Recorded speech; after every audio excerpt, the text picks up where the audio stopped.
I mean, we'll see. None of these things that we've read so far to me feel like it drastically changes anything. It really doesn't. Like, none of the buffs are gonna make these lower tier subclasses meta, in my opinion. None of the nerfs are gonna make what you use shit. So I feel like a lot of these minor changes that we've read so far are gonna bring the gap a little bit closer between what you like to use and what you've probably been neglecting for the past few years or so. Because if there's more incentive to use something else, I'm all for that. They're not straight up saying this is better now, so use this and don't use that. So that's good. We're not seeing that happen. We're seeing, yo, this is not that good right now, so here's a little bit of a buff. Let us know how this feels and we'll see, you know, what happens going forward. So with that being said, we decided to break out upcoming sandbox changes into 3 parts. This week we're covering abilities. Exactly. Next week we'll talk about armor and mods. I'm definitely interested in that. And then we'll touch on weapons during the final week before the end of the season. So I know a lot of people are going to be hyped for that. Have you ever tried to throw a knife at an approaching scarab only to instead lunge forward and slap the screed in its gross exploding face? Have you ever accidentally wasted your hard-earned melee charge on a sad lone dreg? If so, there's hope. Introducing separate melee actions. Starting next season, you'll be able to bind your charged melee attack and your uncharged melee attack to separate inputs, giving you greater control of when you use your abilities.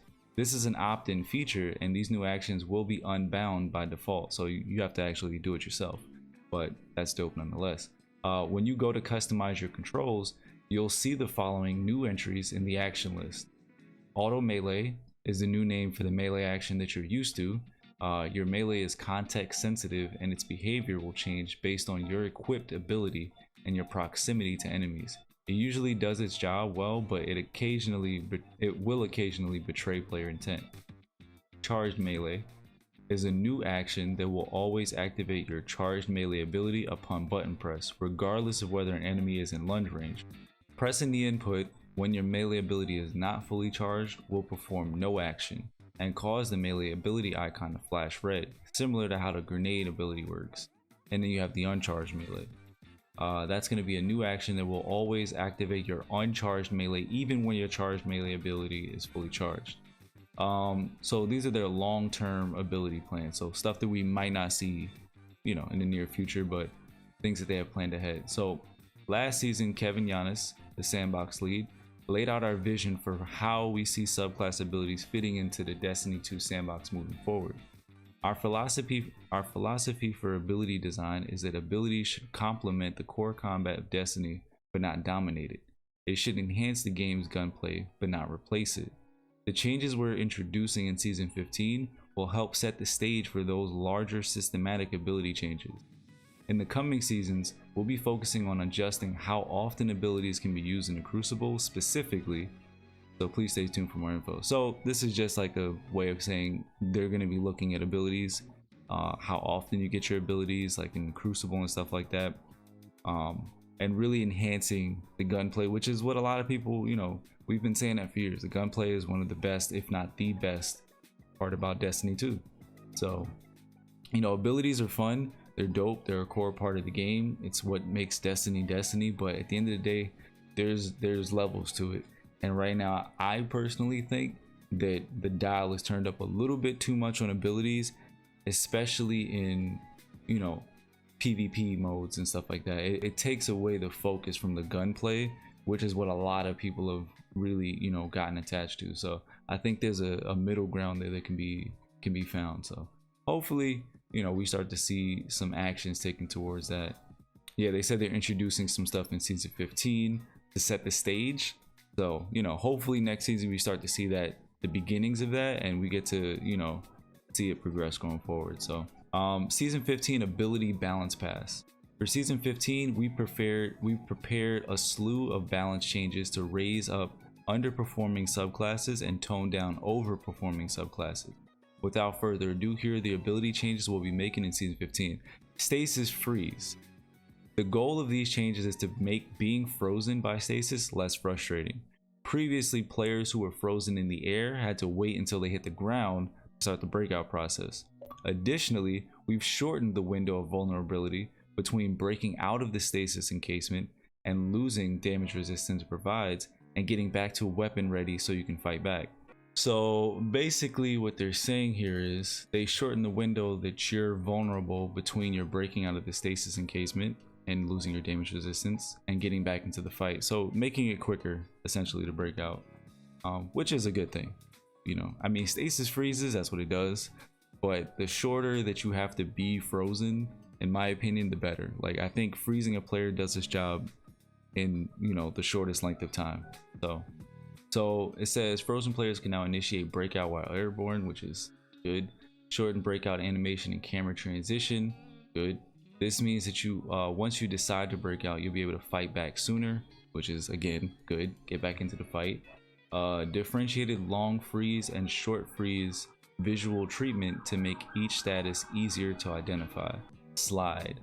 The goal of this slide change is to slightly reduce the effectiveness of sliding into engagements to gain the upper hand. Even after the shotgun changes we made last season, sliding into every engagement with a shotgun or any weapon is still incredibly effective, and run and gun playstyles are very low risk. This is a change that looks scarier on paper than it feels in practice in our opinion, and we'll continue to monitor how it plays out. I can already tell you right now there's going to be a large group of people who love this because they feel like people sliding and shotgunning and doing all this other stuff is just ridiculous.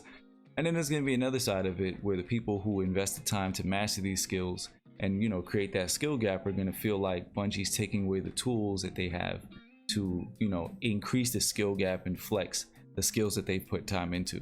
You know, it'll be interesting to see how this plays out. It'll be interesting to see what people's reactions are to it. I can already tell you, you could probably go to Twitter right now and find out, but so it says while sliding, players now incur the following weapon penalties: a -20 on stability, a +15% shotgun pellet spread, and a 1.5 times flinch. So basically this is on top of the previous shotgun nerf that we got. So you're really like, shotguns are really getting reined in. Like, if you want to use a shotgun, you got to commit to the aggressive playstyle, and I think this is gonna force people to be less aggressive in places where you typically wouldn't be, and more tactical in terms of using lanes and, you know, sticking to certain situations. Like if you're using close encounter weapons, you're not going to run around in the middle of the open of the map. You're going to stick to the interiors and, you know, the close quarters and stuff like that. So I think it's going to push people to focus more on that rather than like just straight up aping and like running through the teams and just, you know, running straight at you. So I think when we get this in our hands, it's going to be a shock to people. But I think same thing with the last shotgun nerfs, everyone eventually kind of adapt. I think that's gonna happen. All right, anyway, moving on to the Titan Rally Barricade. This barricade variant doesn't see much use, so we've made changes to make it a more viable option. It retains the same reload speed benefits as before while adding other weapon buffs. So standing behind the Rally Barricade now also provides the following weapon buffs: stability, +30 stability, +10% range, -50 flinch. People are gonna start using this shit. I'm telling you right now. In PvP, people are gonna start using this. DPS phases, people are gonna start using this. When you go to freaking think about Templar, if you can minus some of that flinch, increase your range. I mean, it's kind of like Lunafactions in a way. You got Lunafactions.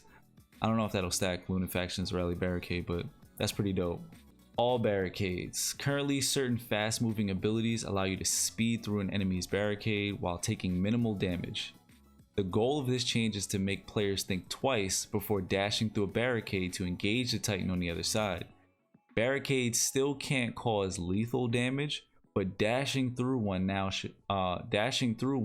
should now always leave you with a sliver of health. This is a good change, because if I'm being honest, I don't play Titan. I know a lot of Titans, and I know it feels bad when you put that wall up thinking, all right, let me catch my breath, because I mean that's what it should be for. But then somebody just runs right through it and kills you. They can still do that, but they take more of a hit now for doing that. Like, your wall's not going to kill them, but it gives you more of an advantage if they choose to cross that. So it says players moving at a high velocity will now take more damage when moving through hostile Titan barricades.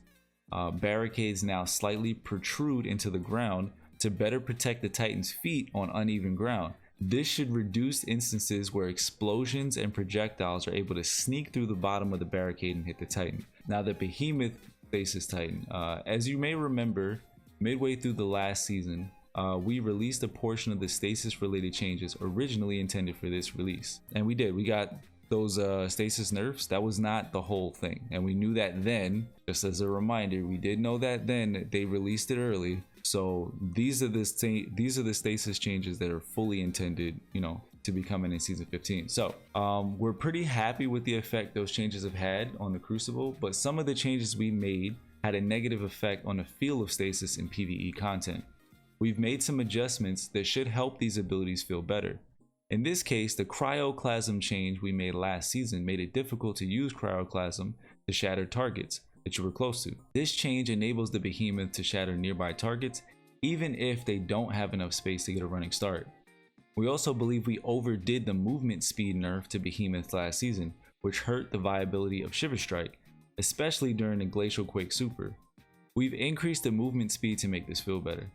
With this patch, we're also fixing a bug where the Whisper of Rhyme overshield wasn't properly scaling precision damage, causing it to be significantly beefier than intended, which primarily impacted Tectonic Harvest Behemoths. So now Cryoclasm, while equipped, Base Slide now shatters crystals and frozen enemies. It has an increased duration of screen effects, notifying players that Cryoclasm Long Slide is ready from 1 second to 4.5 seconds. Shiver Strike, they increased the movement speed by 25%.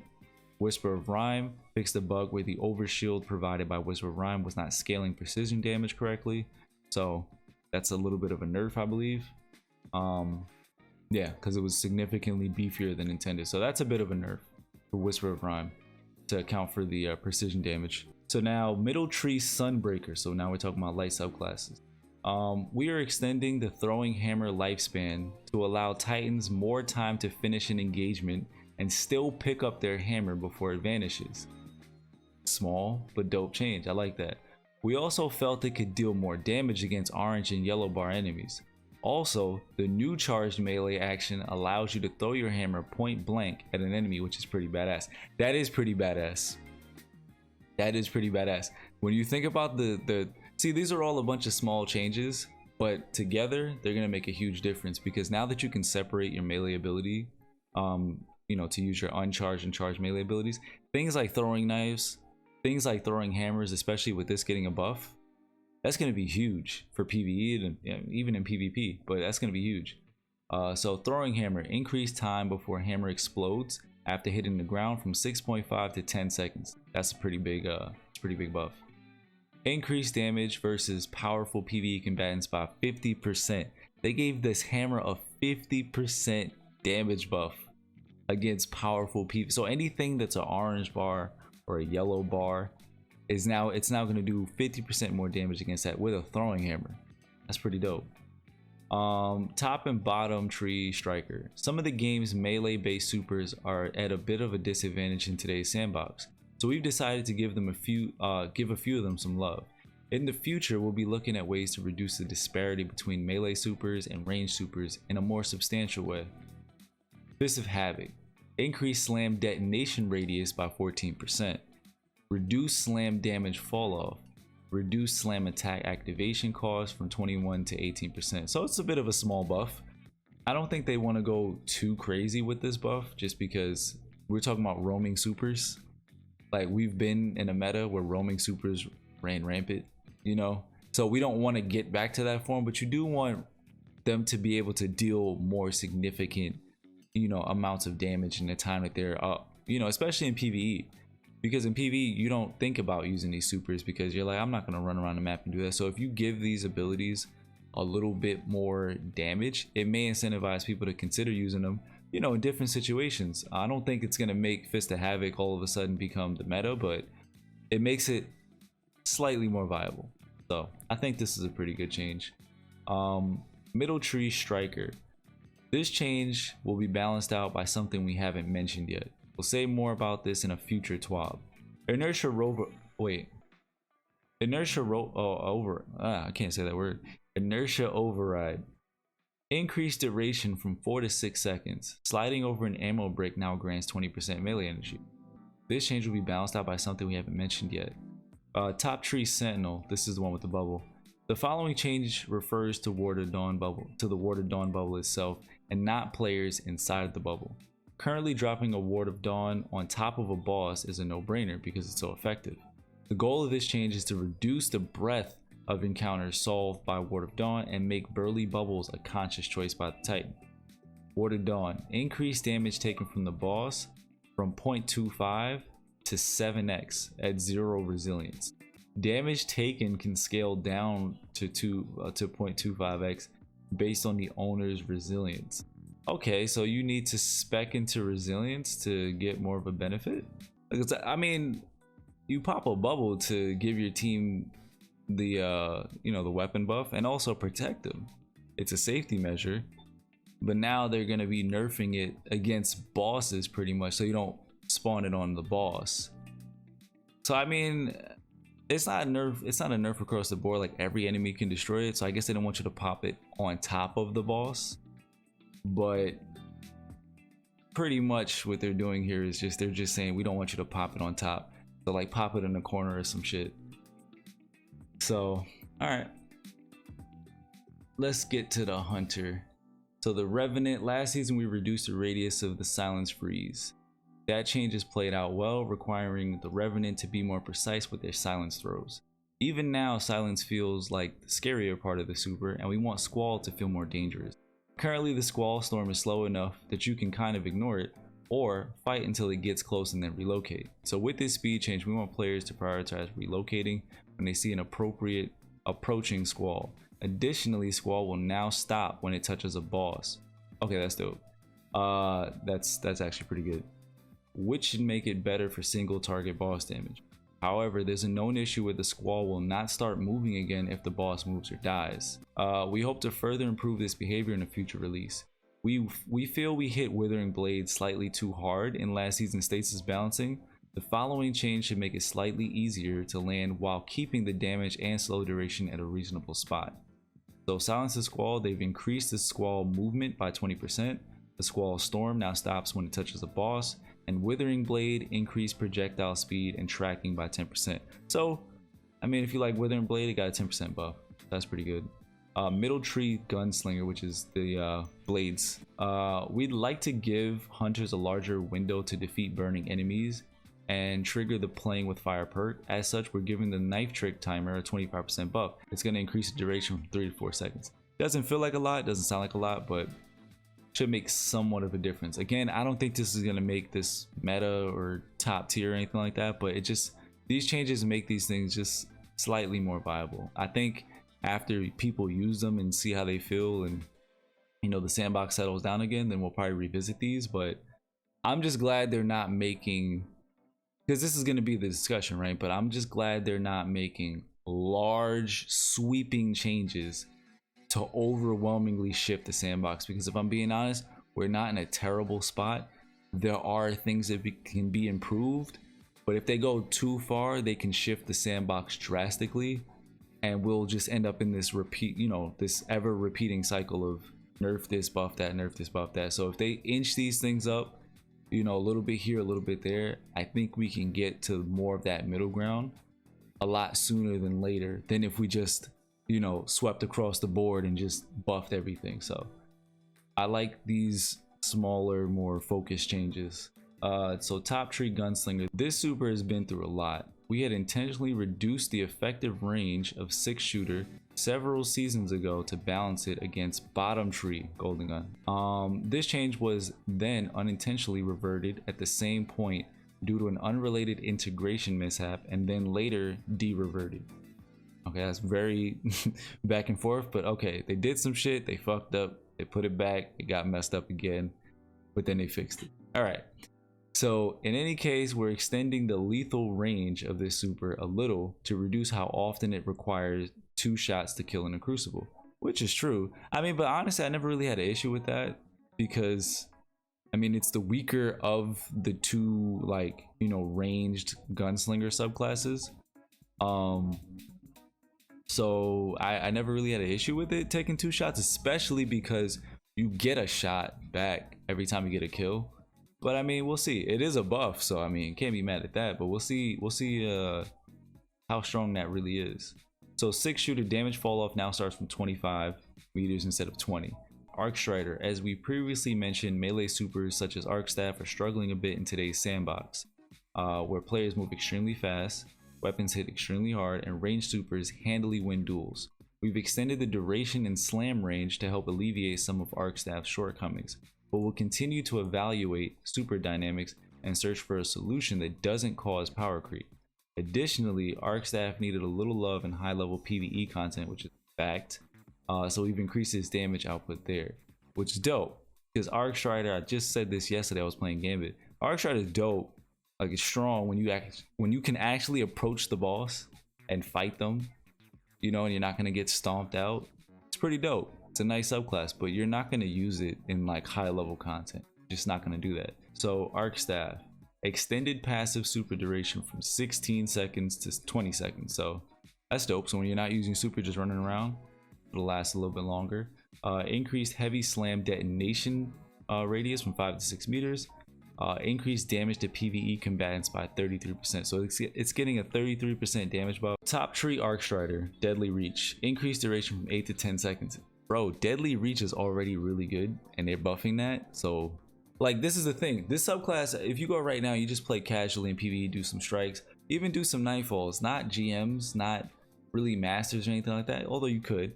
But Arc Staff feels pretty good right now. And I like it. I don't use it if I'm doing a raid. Obviously to do a boss fight, I'm not gonna use Arc Staff. You can use it in a raid for ad clearing and stuff like that. But a GM, something where you have to play more strategically, more tactically. And it's not to say that the subclass sucks because you can't do that. You use certain tools for certain situations.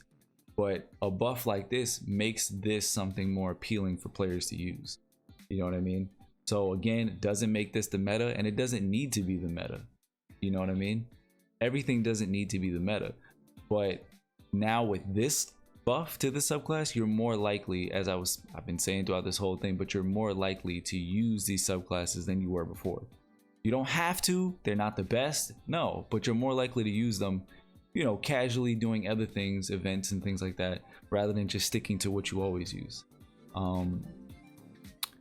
So Middle Tree Arc Strider, Lightning Weave. Dealing damage with Tempest Strike now triggers Lightning Weave. Timer can now be extended by dealing damage with any weapon. Actually pretty dope. All right, Middle Tree Night Stalker. So now we're on a Void subclass. Spectral Blades not only allows its user to go invisible and vanish from radar, but also has one of the highest damage reduction values in the game. As the fantasy of this ability is that of a stealthy assassin and not of a stealthy raid boss, we've decided to tone down the damage reduction. Looking at the data, Middle Tree Night Stalker is among the most successful subclasses in the Crucible, so this change feels warranted. Spectral Blades, reduced damage reduction from the super from 52 to 47, so it's getting a 5% nerf to its damage reduction. Reduced additional damage reduction when invisible from 5 to 3%. So there's an added risk to being invisible. So typically what people would do is they would do light attacks, kill an enemy, use the heavy attack, go invisible, sneak up on somebody else and continue. So now when you go invisible, you have to be strategic with it because you're losing some of that damage resistance from the super by going stealth. So I think it's a fair trade-off. I mean, we can chat about it, but I think it's a fair trade-off. Now we move on to the Warlock. So Shadebinder, we're gonna start off with Stasis. Winter's Wrath is one of the best dueling supers in the game, capable of quickly and easily dispatching other supers. We're okay with that being a strength of the Shadebinder in PvP, but we felt melee supers needed more of a fighting chance against the Shadebinder. So Winter's Wrath is going to get reduced Shatter Pulse damage versus close range supers. So Warlocks must now freeze and shatter twice to defeat players in Burning Maul, Fist of Havoc, Sentinel, Nova, Arc Staff, or Spectral Blades. Glacial Quake still only requires 1 shatter to defeat. So yeah, okay, so they made a targeted nerf here, so you can't easily kill these supers specifically. So this again is more incentive to use these supers in PvP. You don't have to feel like you're at such a disadvantage going up against Stasis. Now, does that mean Stasis is trash? No, because you literally just have to pulse twice. You're just giving room for these other subclasses to actually compete versus just freeze them once, knock them once, dead. You get what I'm saying? You're just giving other players more of a chance. Now, I feel like a lot of people are going to take this as, oh, that means that this is trash, so now I must go and use Burning Maw, Fist of Havoc, Sentinel, Nova, Arc Staff, blah blah blah, because now they can survive. But I don't think that's how this is intended to come across. It's meant to be giving these other things more room to breathe. Top Tree Dawnblade is straight up dominant in PvP, so we're taking some measures to make it slightly less so. So Celestial Fire will now take a little bit more accuracy to get full damage. It's not a bad thing. Having access to 2 back-to-back Icarus Dash gave this subclass too much positioning flexibility, allowing for quick long-distance flanking and evasion. When playing against the Top Tree Dawn, it's hard to know if they have Icarus Dash ready to go, even if you just saw them use one. We're hoping this change makes playing against the Top Tree Dawn more predictable. Okay, so it might, let's see. We want the identity of Top Tree Dawn to be found in aerial combat, so we're doubling down on Heat Rises. We hope this change makes Heat Rises more accessible to players of all skill levels. And I'll be honest, even when I use Top Tree Dawn, I don't even use Heat Rises because I'm like, I don't feel comfortable sitting in the air trying to shoot people. So, you know, might be for me actually. Celestial Fire, reduce tracking cone angle. Arming shape, proximity detonation now shrinks over time. Reduce detonation size by 1 meter. Damage fall off increased at short distances. So this is the nerf to Celestial Fire pretty much. So, you know, it's gonna make it something that's more automatic, less automatic, I should say. So you're not gonna just turn a corner, click the melee button, and the shit's gonna just track somebody that's right within your distance. It's gonna reduce the chance of that happening. You're gonna actually probably have to aim a little bit more. But I mean, again, it sounds like a small change, but we'll have to see. Icarus Dash now provides 1 air dodge every 4 seconds.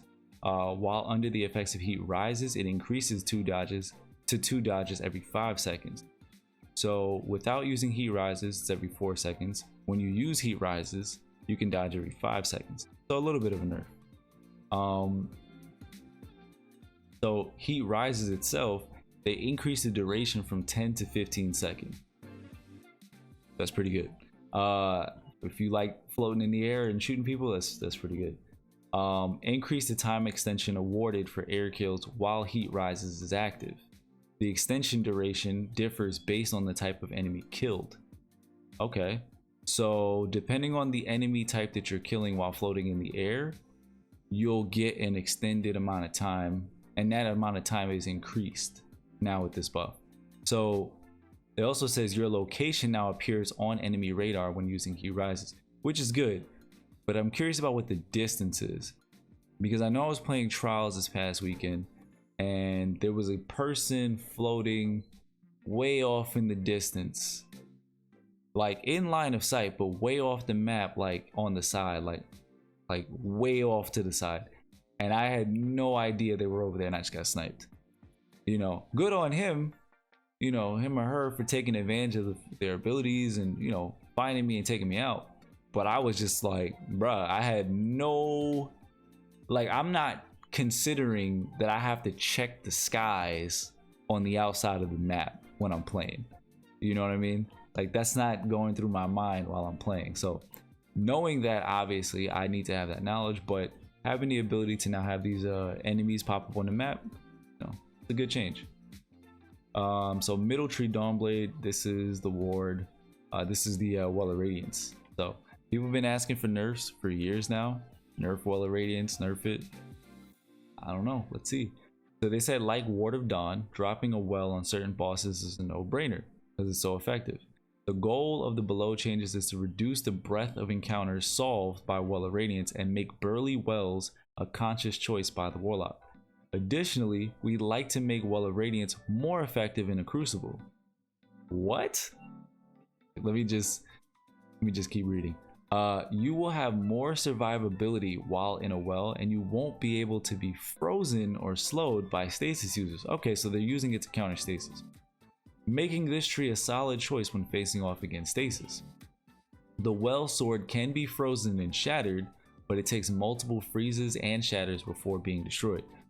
Okay, now we're starting to see a dynamic here between Stasis and the light subclasses. This might be, to me, this seems like the first sign of a change where they allow supers to directly counter each other, because the Well of Radiance having the ability to allow you to not be frozen or slowed is directly opposing Stasis. That's pretty dope. That's pretty dope. I mean, we have an exotic that kind of does that, but now you have a super ability that directly counters its counterpart. That's pretty dope. So they increase the damage taken from the bosses from 0.25 to 1.5 at 0 resilience. So based on the owner's resilience stat, as they state here, the damage can scale down to 0.25, and this is referring to the well itself, not the players inside of it. So hope that makes sense. They increase the damage resistance buff versus enemy players from 20 to 40%. Wow. I mean, if you've ever fought against a well in PvP,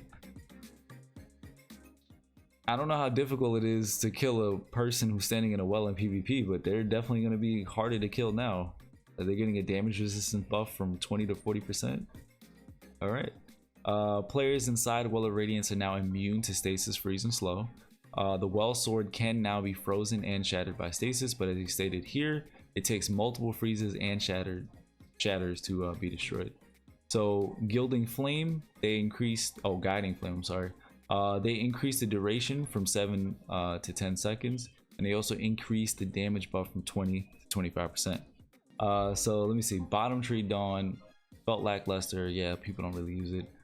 They given it some enhanced functionality. So like the Revenant Shadow Dive, Phoenix Dive can now dive down diagonally in the direction of your choosing. Yeah, so Phoenix Dive can now dive down diagonally in the direction you're choosing. That's going to be pretty interesting. So it's like a little bit of a mobility functionality change. So the way people use Shadow Dive, they're going to pretty much be using Bottom Tree Dawn in a similar way. I guess we'll see. Bottom Tree Dawnblade also has one of the weaker melee attacks in the game. I mean, with Top Tree having Celestial Fire, like, who uses Bottom Tree? But yeah, it has one of the weaker melees in the game. You had to defeat an enemy with the melee impact to cause an explosion. With this new rework, anytime you defeat an enemy who is burning or defeat an enemy with any of your solar abilities, they'll explode and put a burn on nearby enemies. That's a pretty dope change. That's nice. Your charged melee deals 120 damage and puts a burn on the enemy, meaning you can follow up with another lethal attack and still get the explosion. As a side note, this will be even more effective with the Dawn Chorus exotic helmet, which is so true. And again, we're reading this minor change. They're changing the functionality of it. Is this going to make everyone go use Bottom Tree? I don't think so, but it's a nice change. If you choose to, that's a nice change, and it just makes sense because I think there's a few other abilities where you have to get a melee kill to get some explosion and stuff like that, and melee kills are not that effective in this game. Like, everything is more so focused on ranged abilities now, and that's why they've been changing a lot of the melee, focused abilities. So if they can change that, kind of like what they're doing here, I'm all for that. So just to sum that up, Phoenix Dive reduced delay before the dive starts, can now input a direction to dive in that direction, which is, it's good. Igniting Touch, you now have the ability rework, so solar ability kills and kills on burning targets now cause targets to explode and burn other nearby enemies. And it says who will also explode if they die while burning, so kind of changed a little bit. Middle Tree Stormcaller, so Chaos Reach. These changes should lead to less instances of Chaos Reach, dealing damage to enemies on the other side of a wall. That's good. Arc Beam sees high use in the Crucible, in part due to Geomax stabilizers. Please, they need to do something with those. I love them, but in PvP, like every 5 seconds, getting a super, but I think that's gonna come from the ability stuff. But let's continue.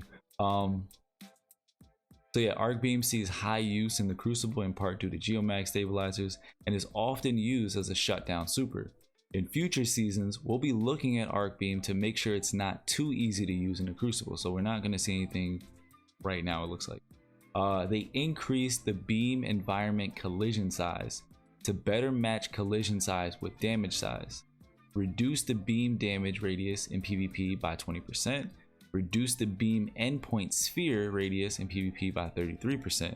Basically, they reduce the radius that you can be killed, so getting killed behind walls and stuff like that. And I guess there's a damage sphere at the end of the super where the person gets hit or whatever. So it's essentially they're reducing the radius of that explosion that causes that damage that kills people behind walls. So, you know, that's good. And they acknowledge that they're going to do something about it going forward. But like I said, I think that's going to do more with the overall change to ability times and stuff like that, the up times of supers and, you know, grenades and things like that. When all that stuff gets brought, I think we're going to see the change, you know, it's going to affect Chaos Reach. So I think that's why they're not touching Chaos Reach, because if they nerf it now and then do that shit later, it's going to go in the garbage. So obviously we don't want that to happen, but it does need, you know, it does need some tweaks. So this is a good start. Bottom Tree Stormcaller. So player feedback and data on Bottom Tree Stormcaller indicate it could use a little love. So we made Arc Soul last a little longer and slightly shortened the time between bursts. Wait a minute, what? We're making Arc Buddies shoot faster and last longer? What? Wow, okay. Landfall felt a little underwhelming, so we increased the spectacle a bit. It'll now fire 5 arc projectiles along the ground in all directions. That sounds... Can you picture that? You pop a Stormcaller and the ground lights up and shoots out lightning that kills enemies? That sounds pretty fire. Cast your super in the middle of a room to electrocute everything around you. This is fire. Stuff like this is what makes people want to use different subclasses. I like that. I like that. Just that alone will make me not use Chaos Reach until we see what the damage output is and see if it's good enough. But that sounds dope. I'll try that. So Arc Soul, increased duration from 12 to 13 seconds. So it's just a 1 second increase, but that's, you know, pretty significant. Increased fire rate by 10%. Electrostatic Surge, now increased sprint speed when allies are near. Okay. Landfall now fires 5 arc ground projectiles on cast. Middle Tree Voidwalker, so Nova Warp, which has been Nova Warp, I think has been the most changed super in Destiny 2, I think, as far as I can recall. Like, it's been buffed, it's been strong as shit, it's been weak as shit, it's been slightly buffed, slightly nerfed. Like, it's gotten the full treatment. So this is going to be interesting. Through a mix of player feedback, data, and running through some high level PvE content, we felt the Nova Warp super needed some attention. Buffing Nova Warp is a dangerous endeavor though, which is a fact, and we'll be monitoring to make sure we didn't overdo it. Now, before I continue, this was the issue when Destiny 2 came out with roaming supers. Because in Destiny 1, remember, we just had like single fire supers. Destiny 2 introduced roaming supers, the ability to be strong as shit and run around the map. That did not translate well in PvP. Just think about Nova Warp, think about not Thundercrash Titans, think about Fist of Havoc Titans, think about Arc Strider, Spectre Blitz. All the roaming supers are really the problematic supers that were strong as shit and needed nerfs, but now they're so bad you don't want to use most of them. Some of them are still good, but you don't want to use them, but they're in the game. So it's like they need to be viable in some way. So it's like, how do you make them viable without returning them to their, you know, prior form? Which I don't think anyone wants to see that. That's, you know, so like they said, buffing it is dangerous, but you know, let's see what they did. So in PvE, handheld Supernova was doing a pitiful amount of damage. So we've considerably increased its damage output, especially considering the time and proximity costs you're paying to charge it up and get within range of an enemy. We've also increased the hold time after charging it to give you more time to throw it before it vanishes. So that's good. And I like, see, I know they don't like, because we've talked about this before, but I know they don't like doing separate sandbox changes because I don't obviously know the technicalities behind it. But when they can, I prefer that they do it, because there's a lot of things in the game that just feel really good in PvE, and there's things that feel good in PvE that don't need to be that strong in PvP. That's just how it is. But I get they want it to be a uniform experience because they want it to be, you know, ease of access for players who are jumping in and they experience one thing here, they want you to experience the same thing there. I get that, but it can't be like that for everything. You know, some things need to be tweaked a bit, especially to maintain the power fantasy, because in PvE you want to feel strong, you know. So Nova Warp increased damage versus PvE combatants by 73%. So this is purely just in PvE. I like that change.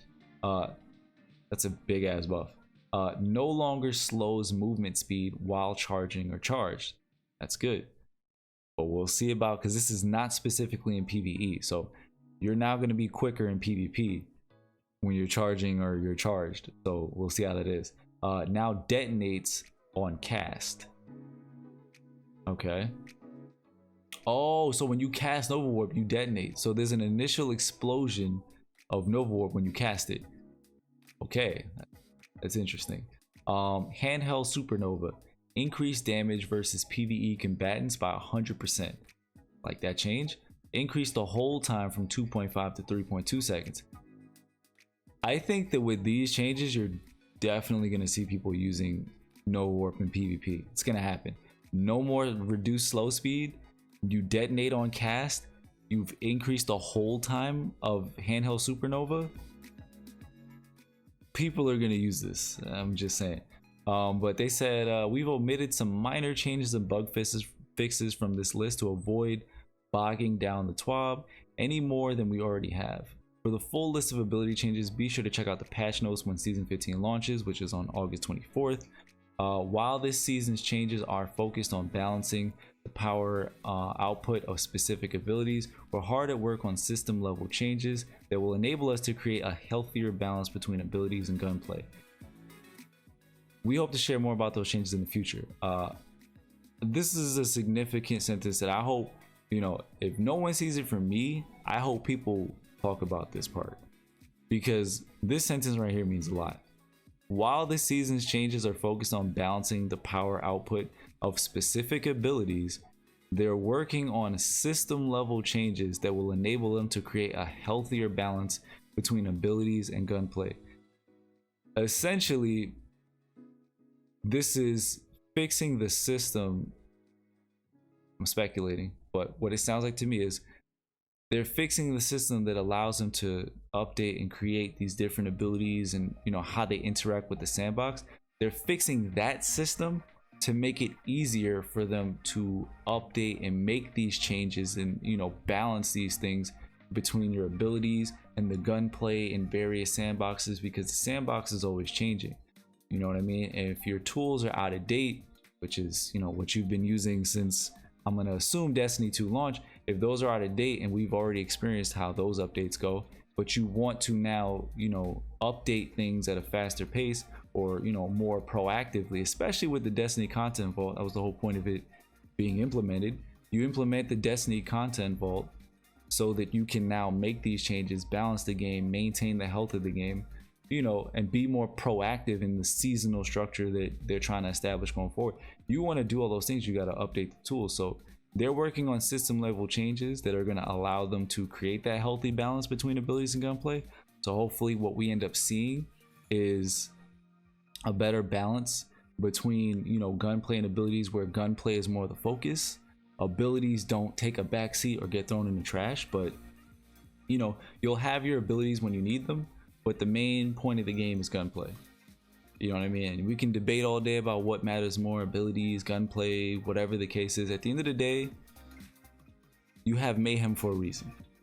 You know what I'm saying? Mayhem is there for a reason. If you want to spam abilities, go do that. No one's taking away your abilities, but we don't need to see, you know, 15 supers a game. We don't need to see that. Something that I liked about Destiny 1, at least from, you know, me looking through my rose tinted glasses, something that I remember about Destiny 1 PvP was that playing PvP felt like it was predictable in a sense of when you played a game, you almost knew when everyone was going to get their super. And getting your super was this moment in the game where you can shift the tides of the battle. So if you were getting brutally, you getting your ass kicked and you had your super, it meant something. You could turn the tides of the battle, go on a streak, get a couple kills that could turn, everything around. Same thing with heavy rounds. Heavy rounds were not every 5 seconds, but they meant something when they came around.